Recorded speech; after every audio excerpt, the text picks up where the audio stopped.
Welcome back, beautiful people. This is another episode of An Untold Narrative, and I can't express how jazzed up I am for today's guest, Wally Vu, who joins us from Long Beach, California.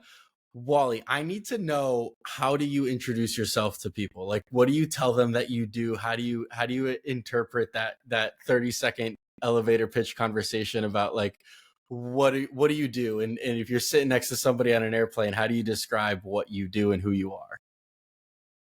Oh man, I'm just a brand builder. I've worked in I guess we started in streetwear, and that's how I kind of cut my teeth. And everything I learned in streetwear, I've kind of applied to different industries. And I think I just understand like consumer behavior and habits and trends, and we apply it to different clients, projects, and kind of whatever I get my hands into. Okay, so that's and your main day to day revolves around the agency side of the, let's call it the brand building world. Is that correct? And kind of like maybe you can just like share a light on what your focus is, what like your specialties are, and kind of some of the impact that you've been able to have and have done. Yeah, so my day to day is I have a creative agency with my business partner Richard, with a creative company.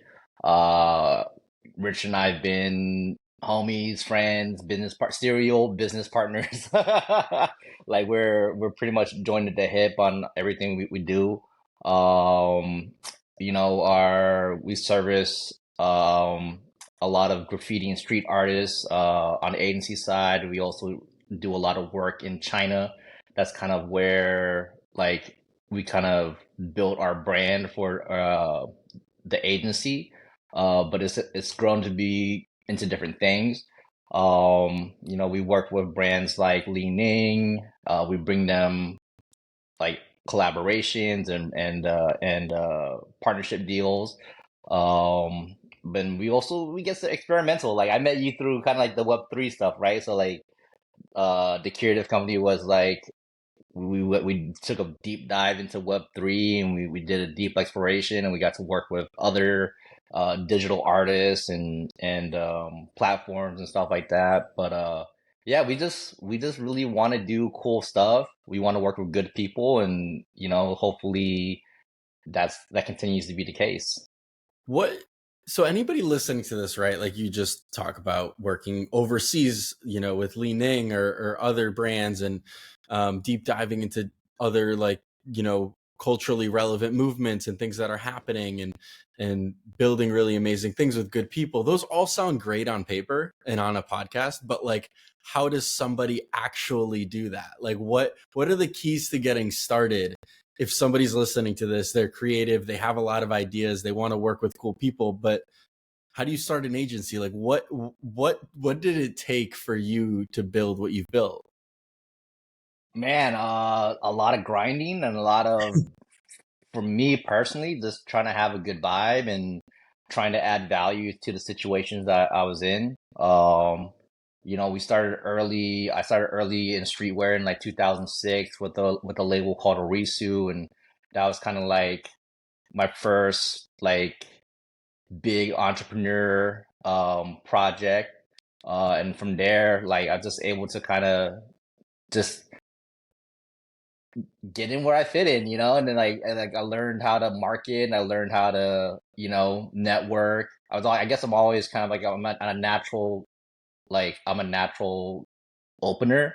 I'm really friendly, and I don't try to like overimpose, but Mm. when the time comes, like there's always going to be an opportunity for you to tell people what you do and how you can like add value to situations. Like we don't like to be the type of agency where we just like charge service fees for no reason. Like there's a purpose for working with us, and people usually know exactly what they're going to get out of us. And if Mm. you do like if you do the background check, like people are gonna know what's up. How I think the question that comes to my mind is like, how do you toe that, like, because there's a fine line of like not being too salesy, especially with like people you're trying to build a relationship or maybe even friends, and like it's cool to like have a relationship with somebody, but it's a fine line to be like, oh hey, also like if you want, I run this agency and it'd be cool to like do this thing and work together without coming off as like with your salesman hat? Like, how do you toe that line? Oh, man, for us, we had to like on the art world stuff, like we had to kind of show and prove first. Like we bet on ourselves. Like my business partner Richard, like he's been really good at discovering talent, and then him and I both have a lot of background in sourcing and manufacturing. So we went from like producing like tchotchke, swag, knickknack type items to like how to figure out how to produce like fine art collectibles and sculptures and all these kind of things. And like once we had those components, like we picked the artists and we're like, oh, like Richard found this artist named Louis de Guzman from Chicago, like early on when he was still working at RSVP gallery, and he's like, yo, have you ever thought about making like your artwork in like a three-dimensional, like in 3D? Because he was only working on like digital and like canvases or like 2D work at the time. So, we Richard basically came and was like, yo, let's do this collectible together. And that really kicked off a lot of things for the Curative. Like the Curative kind of was spawned off from that launching point with Lewis and his Elevate sculpture. And that was a Complex Con. I know we're on the eve of Complex Con right now. That was Complex Con 5 years ago. So Wow. like just just using that, and then like we're able to leverage like our relationships. Like we have a nice Rolodex of people we work with across over the years, and sometimes you just gotta tap people and they'll plug you in. Shout out to Neil. Neil always been taking care of us at Complex Con. He gave us like a super sick booth like next to Murakami. Like it was a sick placement, and for a new artist like Lewis, and then relatively, I mean, we're brand new as an agency at that point, so like he definitely looked out. So it's a combination of opportunity, knowing when to shoot your shot, and like kind of knowing when to double down on that shot because you only have so many of those chances. Wow, that's really amazing to hear. So I have to ask the second, like, it sounds like this moment at Complex Con, and really helped solidify a lot of the work that you were trying to put out there. What happened after? Did the agency side blow up? There were people approaching you. How has business been since? Like, do you guys cold call people like you did with that first artist, or is it more of like all like friends and family now, just like, oh, hey, I know somebody, why don't you reach out to Wally, and Richard, like they'll help you out? Like, how has business been since then?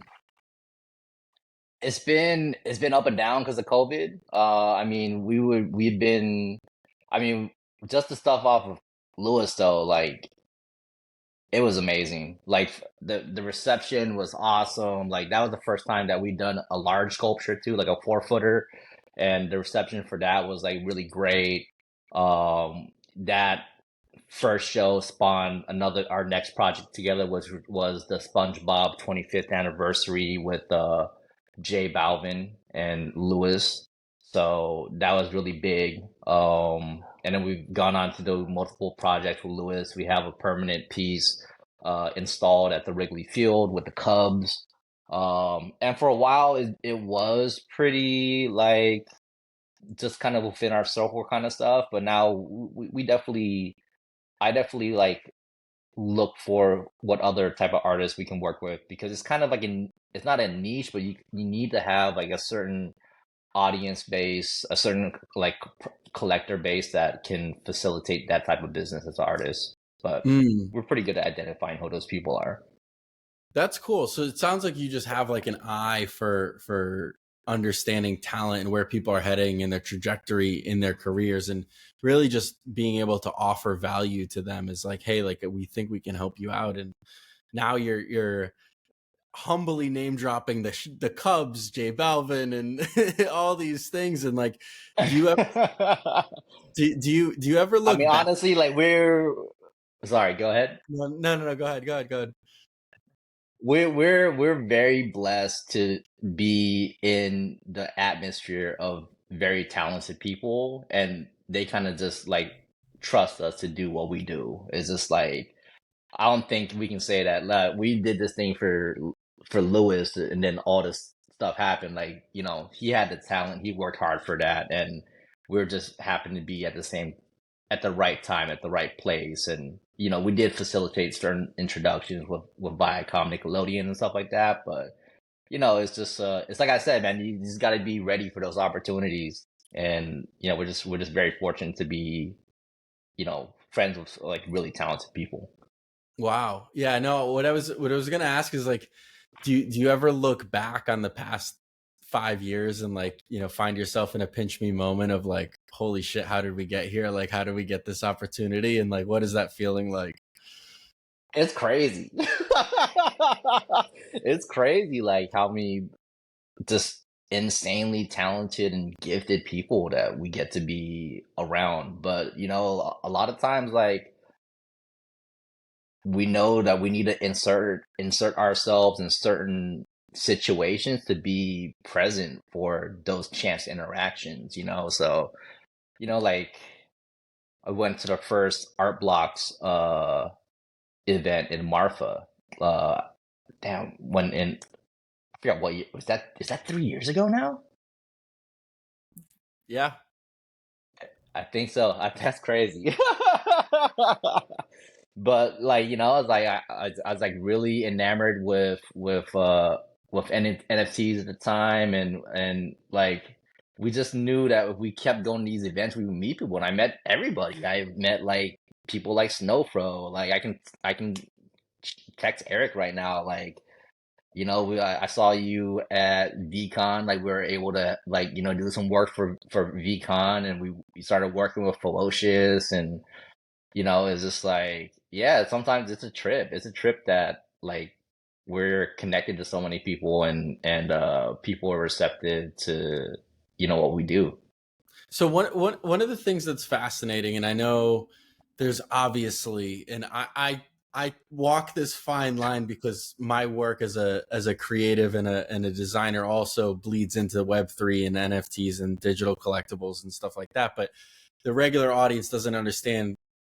I don't think understands or grasps as big of the technology aspect of it is, or what you can do from these communities of people that you've met, right? And I think one of the things that I wanted to bring up, because I'm just really fascinated and curious with your involvement and how you've really leaned into it, is the Bored and Hungry brand that you've been part of, and you've really built up as something that really was from built from an NFT of, let's call it a monkey, and you've built a business around it. So like, can you talk about that and like what impact that's had on your life? Oh, I mean, dude, it's so apart from the agency stuff, like I'm also involved in like the food and hospitality industry. So that was kind of the basis of what Bored and Hungry is. I'm like a small percentage of the Bored and Hungry brand, but I think I definitely planted that seed for Andy because I was like so enthralled with what was going on with blockchain at the time and like technology and what could have been done and NFTs and like just all that stuff was like just fascinating to me. So when NFTs popped up, particularly like PFPs came out, where I was like, "Yo, this is like crazy," and like Andy, if you're familiar with Andy, the guy, like he is super talented in creating brands as well too. And I've learned a lot from him. And like we just pitched, like I just was putting the idea of like blockchain and NFTs and all this thing in his head. And I had found that restaurant in Long Beach, and that was it. All kind of just came together. I think from the time that they bought the ape, we opened the restaurant in like 30 days after. Holy cow. Yeah, because like I had already found that location for another restaurant that I'm a part of with Andy, and like that's just That's what I'm talking about. Like it's a combination of circumstance, chance, and the ability to move fast if you're good at doing something. Like a lot of these Web3 brand builders, like if you unless you don't come from like an existing industry and have the knowledge and know how to do something, it's really slow moving to get something off the ground. Like most people can't. A lot of people can't get a restaurant open in 30 days. So, I mean, I have a Yeah. lot of questions about that because, like, again, it's like it sounds great, like, being like, yeah, I just like found a location, we opened a restaurant, we did it in 30 days. Like, what does it take? Like, talk about some of the details of like what is building a brand and around a restaurant and a theme. Like, what is that? What does it take? Like, people are It's probably a like, lot. I mean, you gotta have relation. I mean, we have a full team. Like we have we have a very talented chef team. I think that's at the base of it all. Like without the chef team, like you can't do anything without them. You might have like a nice concept and the packaging and all that kind of stuff, but like if you don't have good food, like people aren't gonna come back to it. So it all starts with the chef. So Chef Mike, Chef Nando, like they're also the mastermind behind Trill Burger, which I don't know if you're paying attention to Trill Burger, it's like one of the fastest growing fast food concepts in the country right now. And from there, like Andy did his thing with the branding. I helped out with the vegan stuff. Like, I lend some like advice on the Web3 stuff, and it took a team and a lot. Like we all worked like round the clock in those 30 days. But we just everyone kind of got their marching orders and then did what they did. yeah, no, clearly. So Yeah. I gotta ask, do you ever like think about future Wally and like what you're building towards, or you just like take these opportunities as they present themselves in your life and you're like, I like this one, I'm going all in on this, like let's get it going? Or do you like have a strategic plan? Like, let's say 2024 is coming up in a couple months, like do you have like certain goals and ambitions that you do, or you just kind of, as they come, I'm going to move and navigate my life around those things? I think it's a little bit of both. Like, I mean, obviously we have like our existing projects, so like the creative company is pretty much my main focus. And then also like the food stuff is a focus as well too. But then we have other projects we want to get into. Like Richard and I are working on a vending machine business right now. That we're kind of building behind the scenes at the moment. So um, we just don't want to like hedge everything on one thing with what we learned in during COVID, because we were so heavy on the service side, and then when COVID happened, like it was just no business for a minute. So Mm. luckily we uh we discovered DeFi. And DeFi held us down for a little bit. I think we probably took too long of a crypto vacation, but yeah, we take a lot of things as they come and go, as opportunities present themselves, and sometimes, yeah, we I think we can be a little reckless, but it's all learning lessons, so it's cool. For any listener that doesn't know what DeFi means, it's decentralized finance, and so it sounds like, Wally, you've had yourself a great journey into the crypto landscape over the past few years. We've been on a sick one, for sure.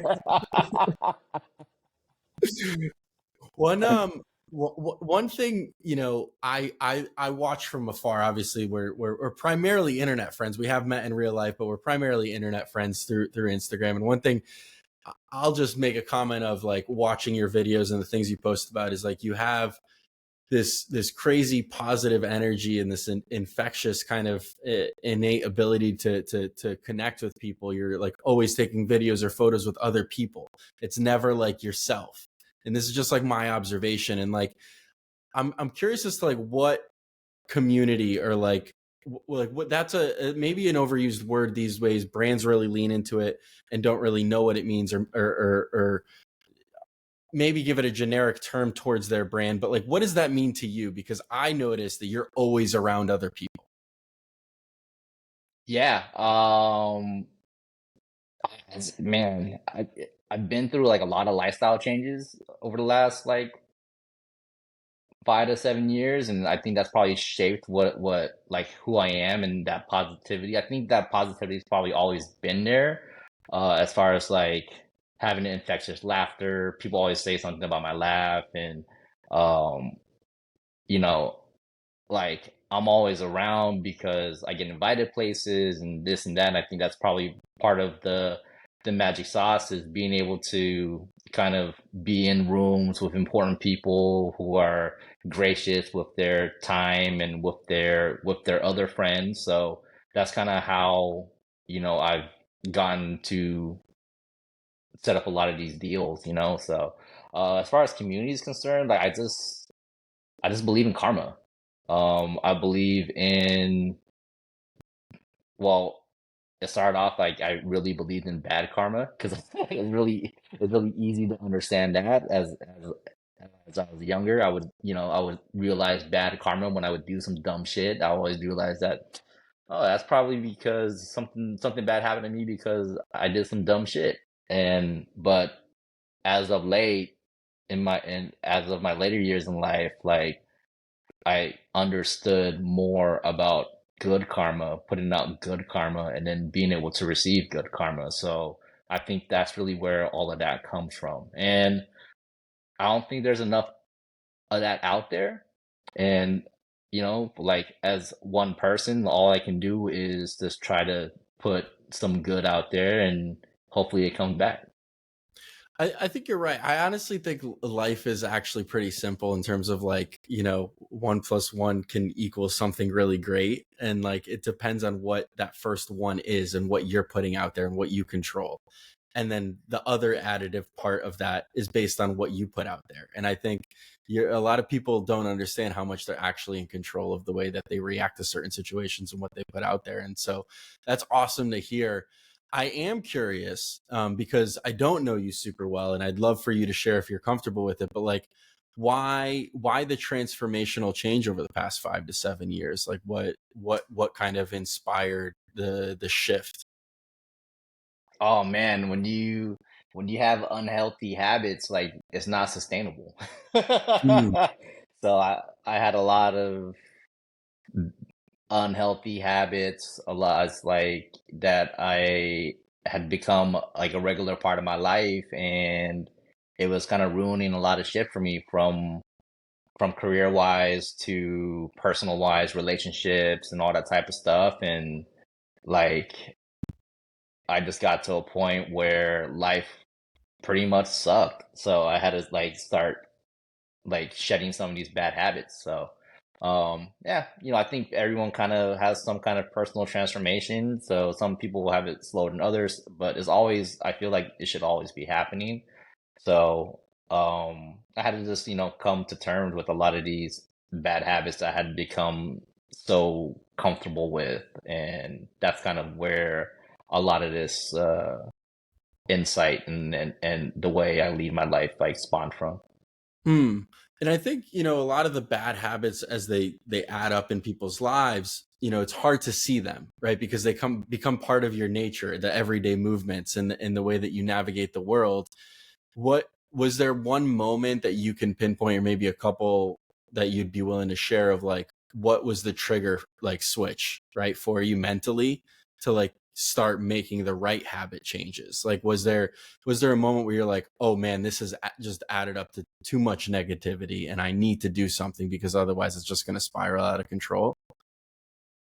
Yeah, I mean, I think inside and out, I was just super unhealthy. Like physically, I was like heavy and unfit and just not really taking care of myself at all, from exercise to diet and all that kind of stuff. And then like extracurricularly, like I was just a wild boy.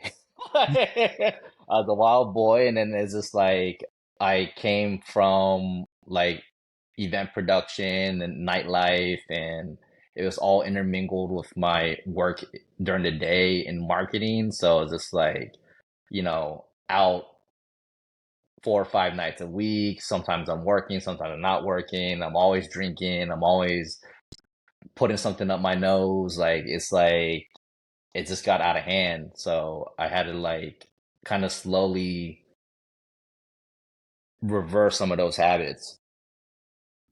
I think that takes a lot, man. I appreciate you sharing that. And like for anybody who's maybe in a situation that they don't appreciate the things that they're doing or the relationships that they have, like there is always a chance to change. Tomorrow's a new day, or start today even better. And you can just tick away at these things to create a really cool life. Part of that transformation, as you talked about, was the unhealthy habits and maybe being a little bit overweight. Today, you're down like, I don't know how many pounds, but like you're in amazing shape. You're part of an amazing community with the Long Beach Running Club, or maybe I apologize if I'm mispronouncing it, but you run, we bonded, through the internet over your running habits now, because I'm also addicted to it. And you ran a marathon recently. And, what's running meant to you? And like how is it like so positively impacted your life? Because I see these videos, man, and you're always sharing it, and you're talking about the tough days when you don't want to run and you still get out there, and like it's clearly had such a great impact on you. But I'm really curious from your perspective what it means to you. Oh man, at the base of it all, it's just a good habit to I love running in the morning, and it's just like a great healthy habit to have, and it keeps me on track. It keeps me like it's starting the day off with something good, starting your day off with a win, whether if you run fast or you run slow, you knock something off your list. And like beyond that, like it's exposed me to a whole new community of people that like I've made some really great friends recently through, and I found some really good groups of people to run with, and I'm also part of Cake's Run Club out in Orange County. So we have our like a once a month run. It's cool, man, and I feel like there's so much that can be done for the running community as well too. Like I think even though it's like so big, I still think there's a lot of stuff that's missing from there. Mainly like this positivity thing that I try to do. Like I feel like there's a lot of people that are new to running, and like it's kind of it's kind of tough coming to a run club, especially if you're not like running like a sub 10 mile or something. Like there's a lot of I don't feel like well, for me, that's what I felt like. Like when I was slow, like damn, if I can't keep up with these people, then sometimes you would just be lost. So like Hmm. whenever we run with people, like I make sure that like everybody's all good, no one's left behind. Like if someone's struggling, like try to keep up with them, and if they need pointers and stuff like that, like just give out the info that I've picked up and stuff like that. So, but yeah, for me, it's just like running's a lot. It's been positive on my mental health, my physical health, and socially, it's been really good. I love it. Do you plan on ever doing anything more extreme in the running world outside of maybe another marathon, or uh, do you cap it at that? I want to do Ironman. Um, Okay. when I get my what's it called my marathon time down to well, so I'm trying to do like a sub 4 marathon for my next marathon, LA marathon. Yeah, So I mean yeah, that's see very how that achievable. goes. Very, very achievable for somebody who gets after it. Absolutely after it. I think you Yeah, did I see correctly? You smashed 200 miles in a month? yeah, yeah. Last month. Yeah, I remember you had been trying to. Were you trying to do 150 or 200 earlier this year or a few months ago? Yeah, and in June, I just randomly at the end of May like woke up one day and was like, I've never ran 100. Even when I did run a marathon in 2019, I never ran a 150-mile month. And I was like, just woke up one day and I was like, I'm gonna do it, and then I'm gonna create a challenge around it on Twitter. And then I created this like running group, and like similar to your aspect of community, it's like then you have this group of people who pushes each other. And then I was like, well, if Mm-hmm. anybody does it, I'll just donate $150 for everybody who finishes 150 miles.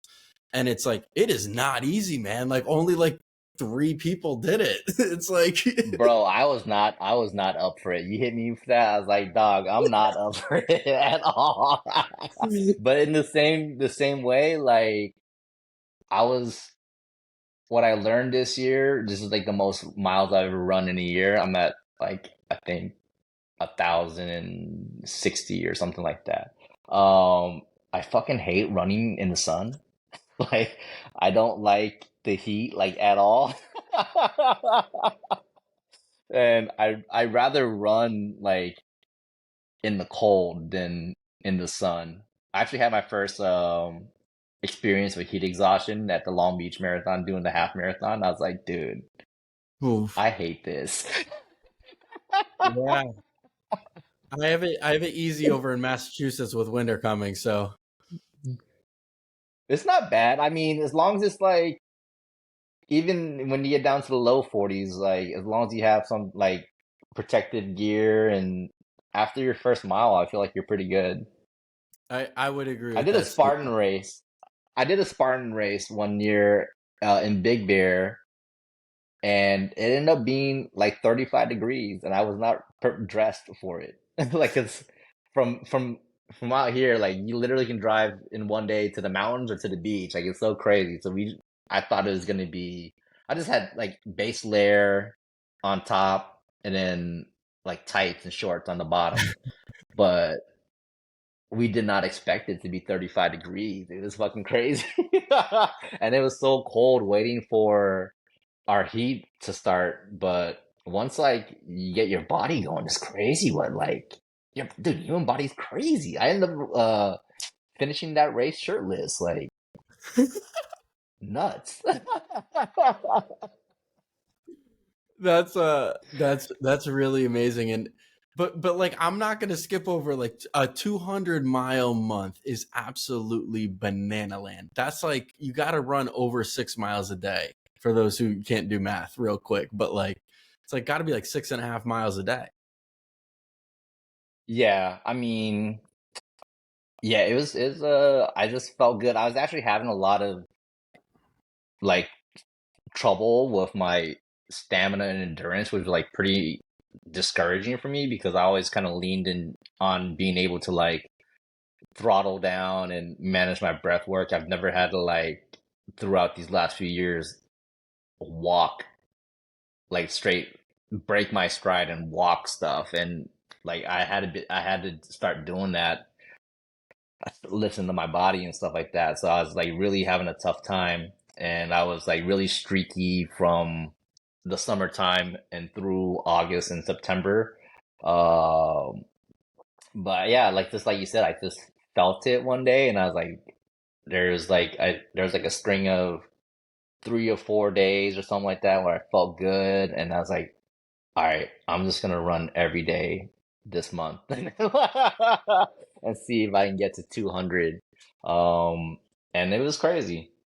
That's I'm I still mean running every day right now. I mean, I love it, man. It's so infectious, man. It's addicting, and it's like, I don't know if running's for everybody. I really don't. I think people have to try it for themselves and really discover it for themselves and understand that it's more than just physical. A lot of it's just mental and like spending some time with yourself. But I think you deserve all the recognition in the world for running 200 miles in a month because it's really not an easy feat. It's tough. I mean, so what's your running like situation like? Do you have like homies that like good friends that you run with, or is it just a lot of solo miles?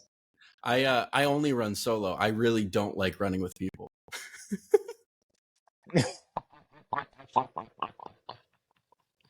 We're like the opposites. Um, no, most of my miles are solo. Like, I mean, I'm always running. My morning runs are by myself because it's convenient. I can just hop out, get my workout in, and then hop back in, shower, and get to work and stuff like that. But recently I've made some new homies that are like just on the same wave I'm on, and they're a lot faster than me. They're probably the friendliest elite runners that I've met, which is like I feel like if you're running 6 or 7 minute miles, like I just haven't really met that many people that run that fast that are like super friendly. Um, and like these guys, like I love just being around them because they don't act like they run that fast, and like we'll do like kind of easy miles together and stuff like that, but they're just like they just have the same vibe I'm on, and it's just like it's really encouraging because then I know like running with them too, I'm gonna be faster, and it's nice, man. It's nice to have some people to train with, especially if you're marathon training. Like doing those long runs, like on your own, is pretty tough. Like anything Mhm. over 10 on your own is just like that's some mental fortitude, in my opinion. I don't think I might only done like maybe a handful of runs over 10 miles by myself. Wow. Yeah, no, it's a mental battle, man, and I think that's why. But I do think that's why we also enjoy it because we learn something about ourselves every time, and we know how far we can push ourselves. Wally, this has been so much fun, dude. I gotta ask you though, what's something that people misunderstand about you? Because again, like just talking to you and like hearing your vibe and like how you just like interpret things and like the energy, but like what is something that people just don't really know about you and like or understand?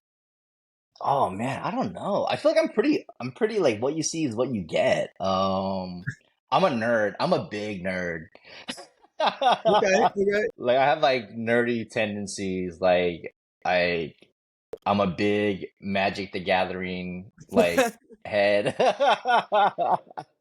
Um yeah, maybe that's what a lot of people don't know. Yeah, I play Magic, guys. That's awesome. No, I haven't played it recently, but yeah, I'm into like nerdy stuff like that. But I think it's the natural curiosity of things that like gets me into these nerdy type of holes. Mm. Yeah, I mean, like, listen, Yeah, that's an entire community base that I know nothing about, and I'm sure there's a lot of intelligent motherfuckers in that space. it's fun. You should download it. It's pretty epic. It was I'm crazy. Okay, I just started playing it like last year. Like you can get it on Riot, you can download it on iPad. Like it's pretty easy to pick up the way the gameplay. I'm always willing to try something once. I tell myself.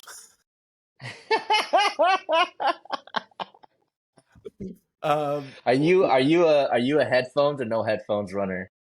I use AirPods. Yeah, but like Okay. literally today, I got out on a 7 mile run and they died within the first quarter mile. And I was like, I can either turn back to my house and charge them, or I could just power through the 7 mile run with no music, no podcast. And I did it. And it honestly wasn't that bad. So I actually might start running without headphones in the future. Yeah, I'm a no headphones guy for the most part. I love a good podcast though. Like I love listening and learning while I run. Oh no, I get it. For me, it's just like coming from the physical condition I was in, I always had to like hack like things like my breath work and my form and technique. So having to know headphones like keeps me like locked in. I mean, yeah, dude, all you can hear is your feet slapping the tarmac in front of you. So yeah, it'll keep you locked in. Well, yeah, that's awesome. But Wally, this has truly been a pleasure. I can't thank you enough for spending the time with us and chopping it up. If people are interested in learning more about you or finding out or DMing you, asking you questions, whatever it is, where can people find you and discover more about you? You can find me at What's Up Wally on all platforms. Yeah, drop me a line. Yeah, that'd be awesome, guys. Thank you, Wally. This has truly been a pleasure. Appreciate it, man. Can't wait to run with you on Sunday.